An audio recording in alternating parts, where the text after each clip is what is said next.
Today we're going to study the defense mechanisms and how bacteria are able to cross this mechanism and cause disease.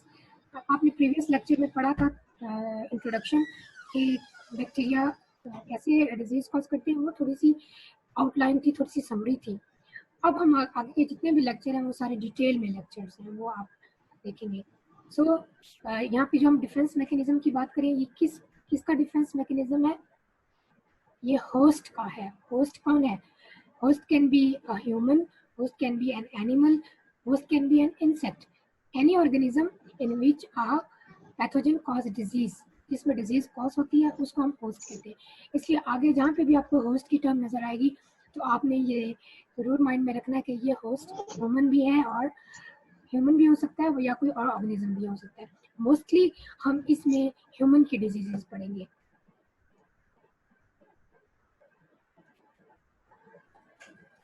So defence mechanism में हमारे पास broadly 2 categories हैं. शायद आपने ये चीज़ें पहले भी देखी हैं. First is इनेट. इनेट का क्या मतलब है कि नेचुरली हमारी बॉडी में वो प्रेजेंट है. ह्यूमन बॉडी के अंदर नेचुरली ये डिफेंस मैकेनिज्म प्रेजेंट है. डिफेंस क्यों कह रहे हैं? कि because body defend against any foreign pathogen. सो इनेट और नेचुरल इम्यूनिटी में हमारे पास, इसको हम कहते हैं ये नॉन स्पेसिफिक है. Why it is non-specific?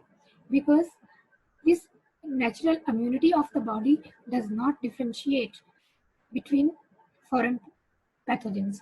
Means it cannot differentiate either it is a virus, it is a bacteria, or what kind of bacteria it is, gram positive, negative, which strain is that bacteria. So it does not specify the bacteria or virus or fungi, any pathogen. It just attack that foreign particles. Even वो foreign particles जब आप transplantation करते हैं, for example liver या heart transplantation करते हैं, उसको भी हमारी बॉडी एक फॉरेन पार्टिकल समझती है और उसके ऊपर अटैक करती है. ऑटो इम्यून हम सिस्टम उसको कहते हैं. Why it attacks? बिकॉज हमारी बॉडी डिफ्रेंशिएट नहीं कर सकती कि ये कौन सा पार्टिकल है. इसलिए साथ साथ ऐसी मेडिसिन भी देनी पड़ती हैं कि जो ट्रांसप्लांट है वो रिजेक्ट ना हो. ठीक है, टिश्यू रिजेक्शन भी इसको कहते हैं. इसके लिए एक टर्म यूज होती है, tissue rejection. So our natural immune system does not differentiate between the foreign particles. It treats all the particles equally, and this innate system is also first line of defense and second line of defense. It means first it becomes active first. सबसे पहले कोई भी foreign particle enter होगा body में तो कौन सा system activate होगा? इनेट. इनेट को नेचुरल इम्यून सिस्टम भी कहते हैं. और ये सेकेंड लाइन ऑफ डिफेंस भी है. यानी सेकेंडरी भी, कोई सेकेंडरी इन्फेक्शन है तो भी ये इसको अटैक करेगा और इसको ट्रीट करने की कोशिश करेगा, natural immune system. Then we have second line of defense mechanism. Second defense mechanism is called acquired. Acquired means it is acquired only when a particle enter into the body. Then it becomes active and it is a specific defense mechanism. It means it can differentiate between viruses, it can differentiate between what kind of bacteria it is, what kind of virus it is. So it is specific, and it is also called a third line of defense. So it becomes active only at the third stage. So ये दोनों चीजें आपको समझ आ गई, इनेट और acquired. अभी हम पढ़ेंगे what are the components of innate defense mechanism and what are the components of acquired mechanism, and how bacteria and viruses are able to cross innate system and acquired system and cause disease. आप लोगों को कोई समझ ना आ रही हो तो आप मुझे चैट में जरूर बताइएगा, मैं इसको दोबारा एक्सप्लेन कर दूंगी. अच्छा, अब मेरे पास एक बहुत डिटेल्ड डायग्राम है which shows the components of these immune system. आप लोगों को ये नजर आ रही है? Are you able to read this? मैं इसको थोड़ा सा और जूम कर देती हूँ.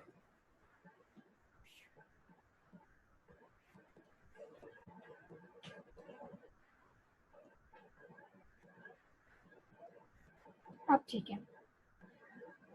ये देखें, these are host defenses. Host can be human or any other organism in which the viruses and bacteria cause disease.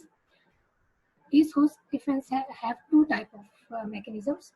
One is innate or natural, and this is non-specific. It means it cannot differentiate between the foreign particles or pathogens. The other one is acquired, and this mechanism is specific. That means it is able to differentiate what kind of bacteria or virus is there, and this is third line of defense. Natural is first line of defense and second line of defence. अब हम देखते हैं first line of defence के components कौन से हैं और second line of defence के कंपोनेंट्स कौन से हैं.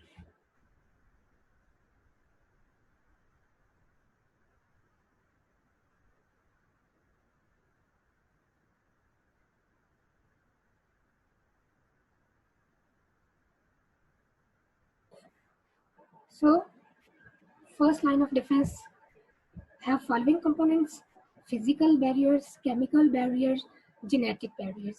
इसको अपने बहुत अच्छे तरीके से याद करना है कि फर्स्ट लाइन ऑफ डिफेंस के कौन कौन से कंपोनेंट्स हैं. फिजिकल barriers means कि these cause hindrance against foreign particles or pathogens.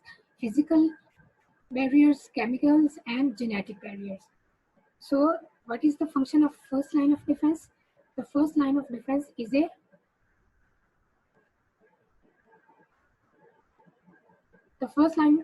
a surface protection composed of anatomical and physiological barriers. Anatomical का क्या मतलब है? Anatomy से निकला anatomical. It means organs or tissues. Organs take part in this defense mechanism. Anatomical.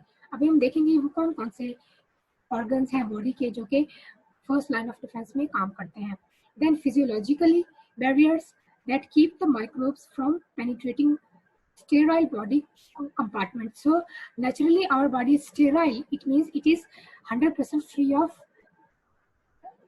microbes, but there are you must have studied that there are natural microbiota present in the stomach and small and large intestine.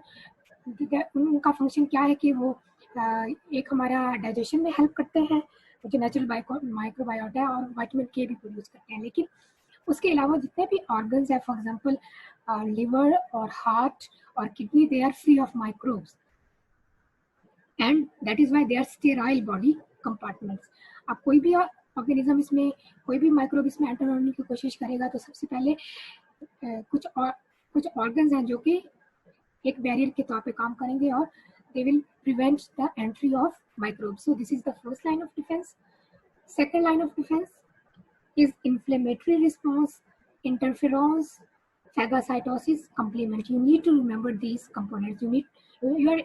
You should be able to differentiate the first line of defense, second line of defense, and the components of each line of defense. ये आपने याद रखने. Inflammatory है, interferons है, phagocytosis, complement. We will study these one by one. हम physical chemical barrier भी detail में देखेंगे और हम इन्फ्लेमेटरी इंटरफेरॉन्स भी डिटेल में देखेंगे. सिर्फ ये पहले यहाँ समझने की कोशिश करें कि सेकंड लाइन ऑफ डिफेंस का क्या फंक्शन है. The second line of defence is a cellular and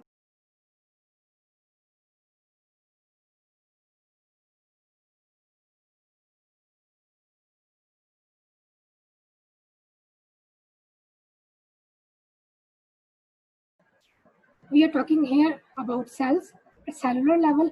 और फर्स्ट लाइन ऑफ डिफेंस में हमने ऑर्गन लेवल पे बात की है, ठीक है, टिश्यू लेवल पे बात की है. ऑर्गन्स और टिश्यू में और सेल्स में आपको पता है फर्क होता है. सो ये सेलुलर लेवल पे काम होता है सेकंड लाइन ऑफ डिफेंस का. And chemical system that comes immediately into play if infectious agents make it pass the surface defenses. कौन से surface defenses? First line of defense. So if this second line of defense only become active when microbes are able to penetrate the first line of defense. Means ये first line of defense उन्होंने cross कर लिया somehow. अब हमारे पास जो second line of defense है वो active हो जाएगा and this second line of defense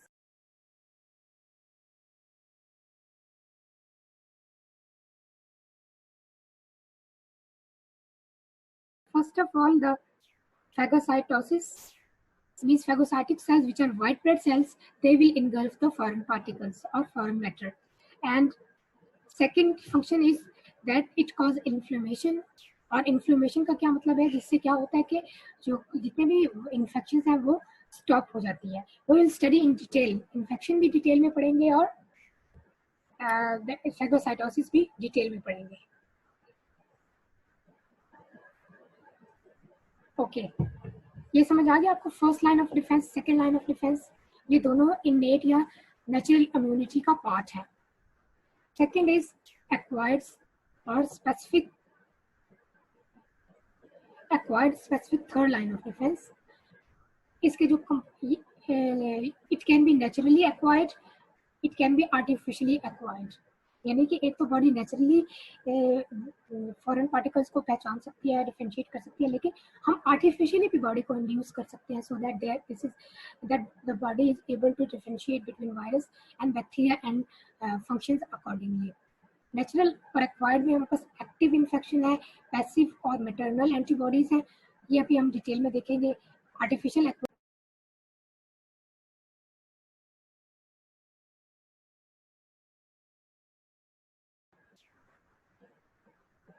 ये पैसिव और इम्यून सीरम, ये जो आपने देखा था, ये अभी जैसे इन्फेक्शन है कोरोना वायरस में, you are able to use the serum of the recovered patient and inject this serum into the health other patient. ये भी हम डिटेल में देखेंगे कि किस तरीके से इम्यून जो पैसिव है और एक्टिव इम्यून सिस्टम है वो काम करेगा. देन इसी acquired specific third line of defense का फंक्शन क्या है? Overall it produces antibodies, T cells, अभी हम देखेंगे डिटेल में what are T cells, accessory cells and cytokines. These are the components of third line of defense और acquired और specific immune system. इसका फंक्शन देख लेते हैं. The third line of defense includes specific host defenses that must be developed uniquely for each microbe through the action of specialized white blood cells. This form of immunity is usually long-term and has memory. ये एक important function है third line of defense का, that is specific host defenses becomes active.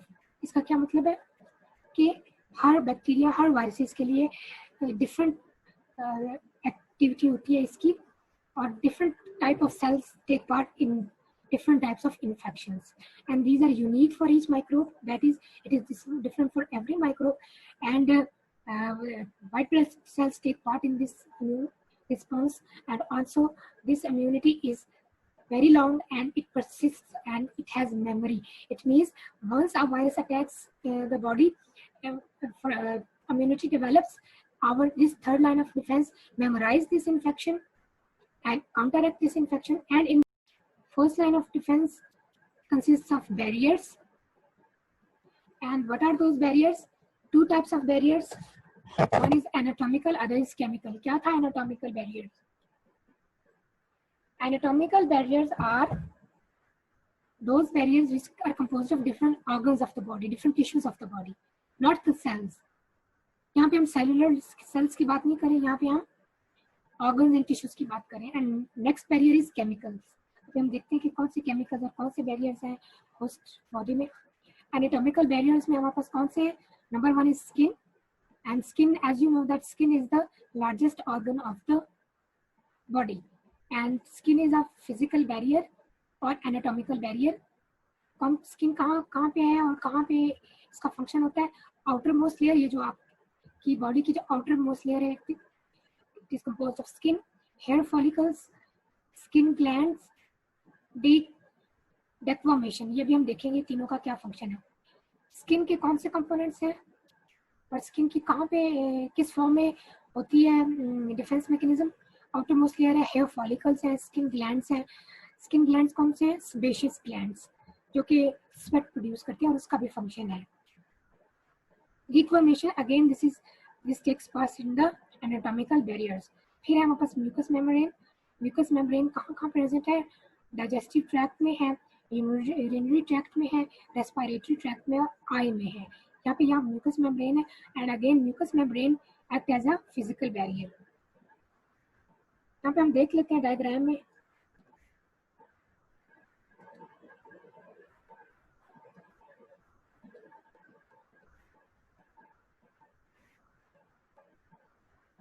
The trachea contains cilia that entrap and propel particles out of the respiratory tract. Here you can see in the diagram, यहाँ हमारे पास respiratory tract की diagram है and respiratory tract में हमारे पास cilia है। These are the structures of cilia, और cilia को अगर हम और ज़्यादा ये जो cilia hair like structure, और यहाँ पे हमारे पास माइक्रोविलाई हैं। ये माइक्रोविलाई क्या प्रोड्यूस करते हैं, ये म्यूकस प्रोड्यूस करते हैं, ठीक है, इनका फंक्शन म्यूकस प्रोड्यूस करना है। सो यहाँ पे देखिए नेजल कैविटी है, नेजल ऑरल कैविटी, यहाँ पे म्यूकस प्रेजेंट होती है, pharynx, epiglottis, larynx, trachea, bronchus, bronchioles, यहाँ पे हर जगह जो है। एंड एनाटॉमिकल बैरियर्स में you have studied the skin and mucus membrane, और म्यूकस मेम्ब्रेन का आपने पहले भी डिटेल में देखा है। The function of mucus is to propel or wash off the bacteria continuously. Even a foreign particles try to enter through the nose या mouth के जरिए, तो वो expel हो जाता है, sneezing के जरिए, coughing के जरिए expel हो जाता है, ठीक है। So this is the first line of defense. कोई भी होगा organism, तो first line of defense में वो by propel हो जाएगा। Next है हमारे पास chemical barriers, और chemical barriers में हमने देखा है spacious secretions, ये ऑयल प्रोड्यूसिंग ग्लैंड्स हैं हमारी बॉडी में। Then tears, saliva, tears and saliva contain an enzyme which is called lysozyme. What is the function of lysozyme? It digests proteins, protein part of any microbe. Then again there is acidic pH. Acidic pH कहाँ पे है, stomach में। Stomach में भी कोई microbe survive नहीं कर सकेगा क्योंकि जो पीएच है वो एसिडिक है, but there are some organisms जिनकी जो पीएच है वो एसिडिक में वो सर्वाइव कर सकते हैं इजीली, बट जो नेचुरली ऑल द बैक्टीरिया और viruses are not able to survive in the acidic pH. Sweat है, स्वेट की जो pH है वो भी एसिडिक होती है। स्टमक में है, स्किन के ऊपर सीमन, वेजिना, ये सारे जितने भी टिश्यूज हैं यहाँ पे जो pH है वो एसिडिक होती है, जिसकी वजह से ऑर्गेनिज्म सर्वाइव नहीं कर सकते।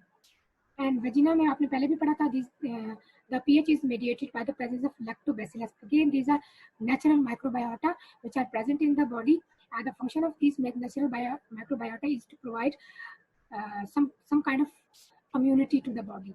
So आपने ये chemical barriers याद रखने के कौन कौन से और उनका फंक्शन क्या है। टीयर्स में और सलाइवा में लाइसोजाइम होते हैं, ठीक है, ये याद रखिएगा, और फंक्शन ऑफ लाइसोजाइम भी याद रखना चाहिए। इनके इम्यूनोबायोलॉजी पढ़ लेते हैं। Study of the development of resistance to infectious agent by the body is called immunobiology. Means how our body resists towards the infectious agents.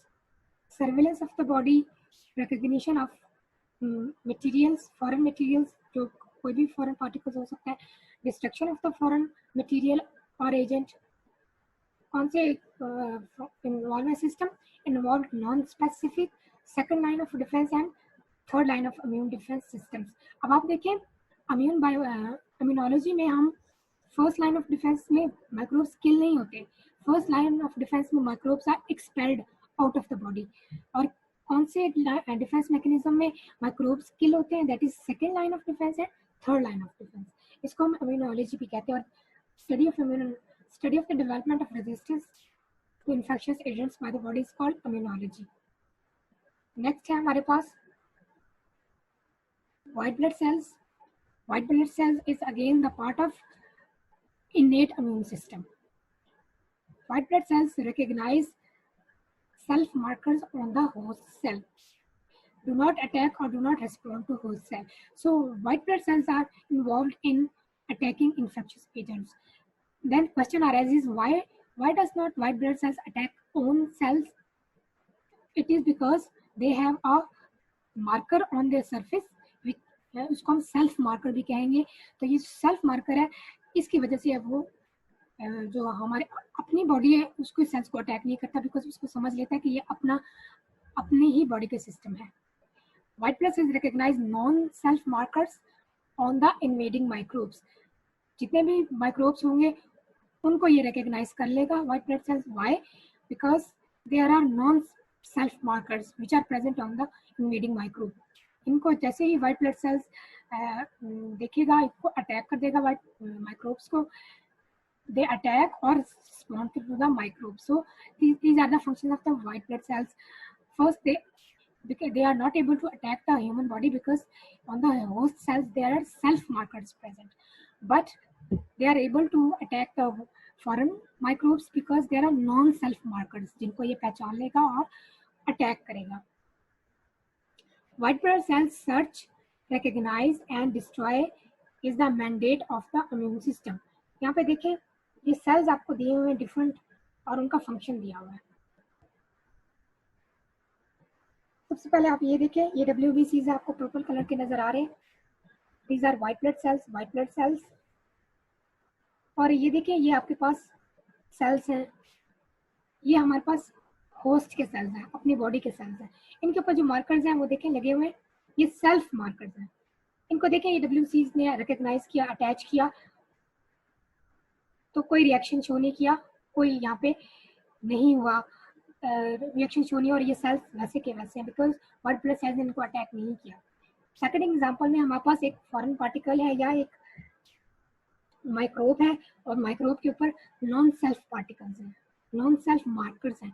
WBCs will be able to recognize these non self markers and will attach with these and will destroy the microbe। ये देखें, ये white blood sales ने इसको engulf किया, phagocytosis इसको कहते हैं, engulfing को, और देखिए फॉरेन पार्टिकल्स जो है वो डिस्ट्रॉय हो गए। इस तरह से व्हाइट ब्लड सेल्स जो है वो काम करते हैं सेल्फ के और नॉन सेल्फ के तौर पे। ठीक है, नेक्स्ट हमारे पास आ जाता है जी ब्लड।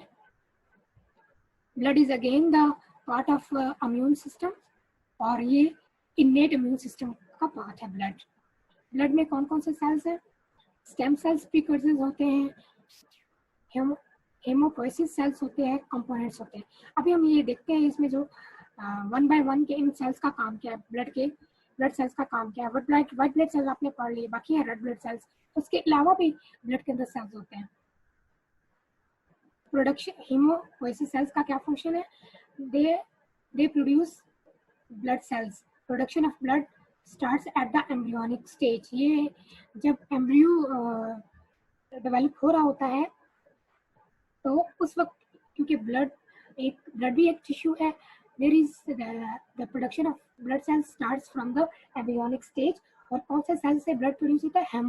हेमोपोइसिस सेल से। यॉर्क सैक एंड लिवर, यहाँ से भी आपको यहाँ पे भी ब्लड प्रोडक्शन होती है, ब्लड सेल्स की प्रोडक्शन होती है। It continues during the adult stage. आपको पता है व्हाइट ब्लड सेल्स और रेड ब्लड सेल्स की एक हाफ लाइफ होती है। For example red blood cells every 128 days red blood cells destroy or becomes dead और नए रीजेनरेट होते हैं। तो ये जो डेवलपमेंट है, ब्लड प्रोडक्शन है, ये कंटिन्यू रहती है एडल्ट स्टेज तक। हेमोपोइटिक सेल्स कहाँ प्रेजेंट होते हैं? हमारी बोन मैरो में। अभी हम इनका फंक्शन भी पढ़ेंगे कि ब्लड का क्या फंक्शन है।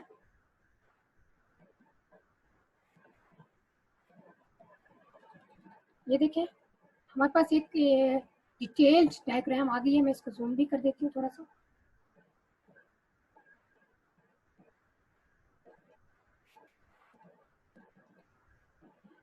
ये डायग्राम आपने बहुत डिटेल में देखनी है। ये है हमारे पास हेमोपोइटिक स्टेम सेल्स, ये हैं बोन मैरो में। यहाँ से देखेंगे कि ब्लड सेल्स कैसे प्रोड्यूस होते हैं फ्रॉम हेमोपोइटिक सेल्स। ये अभी भी ये प्रोसेस जारी है आपकी बॉडी में, एडल्ट बॉडी में। सो दो तरह के सेल्स प्रोड्यूस होते हैं हेमोपोइटिक सेल से, one is lymphoid, other is myeloid. Lymphoid कौन से हैं? लिम्फोइड से हमारे पास आते हैं नेचुरल किलर सेल्स और लिम्फोइड स्टेम सेल्स, लिम्फोबायोसिस, लिम्फोब्लास्टोसिस। इनका फंक्शन देखते हैं। ये देखिए, नेचुरल किलर सेल्स जो कि इम्यून सिस्टम का बड़ा इंपॉर्टेंट पार्ट है, वो लिम्फोइड से अराइज हो रहा है। सिमिलरली हमारे पास माइलॉइड है, stem cells for all blood cells except lymphocytes. इस ब्लड सेल से कौन से सेल्स प्रोड्यूस हो रहे हैं? सबके सब सेल्स यहाँ से अराइज होते हैं सिवाय लिम्फोसाइट्स के। ये देखिए डायग्राम में आपको नजर भी आ रहा है, मेगा कैरियोब्लास्ट, एरिथ्रोब्लास्ट।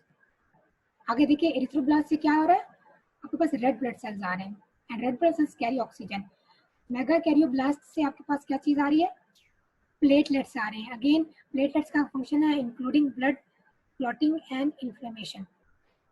ये मेगा कैरियोब्लास्ट से बन रहा है। फिर हमारे पास आ जाता है जी मायोब्लास्ट। मायोब्लास्ट से आपके पास क्या आ रहा है,